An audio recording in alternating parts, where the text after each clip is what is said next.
sinisipag na naman ako guys mag aloe vera. Pagawa tayo ng pang daily use natin. Panglagay sa buhok. Naglagay na ako guys ng blender na aloe vera. Magpe-prepare ako ng pang ano ko. Pag sinisipag ako pag may paso, at least may naka-ready na akong naka-blend. Fresh talagang aloe vera to guys. I-blender natin. Para anytime na gusto ko, mayroon akong magagamit. Lagay ko lang siya sa isang container. Pag may pasok kasi, nakakatamad. Ayan, fresh talaga siya guys. Oh. Sabi ko sa dalawa kong babae, lagyan ko yung buhok nyo ga. Ayaw nila ng mga ganito. Ang tsaga-tsaga ako, magsipag ako magganito na maglagay ng mga herb, yung mga natural way na pang support ng buhok, skin.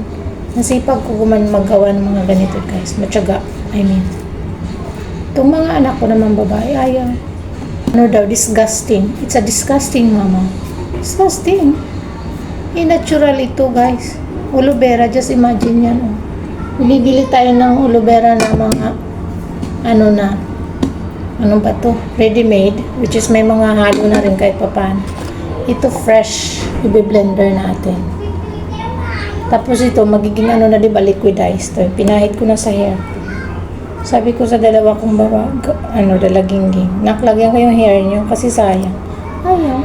Disgusting. It's disgusting, mana. So, para na lang sa akin to. Sabi nila, maganda din daw ito sa mga to. Pahid daw, natural. Magagawa ko ng pang 1 week. Daming yung ko ngayon. Aloe vera ko kasi nga malamig. Fresh yung mga aloe vera ko, yung mga bagong tubo. Ano mga pahid ko sa mukha ko, pero natural lang naman. Hindi ako nagkapahid ng mga may mga chemicals. Wala naman masama siguro to kasi natural lang.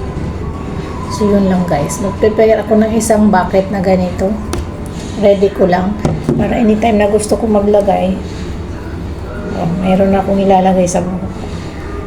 Kasi parang 2 weeks ako yatang toxic talagang trabaho ko itong linggong to.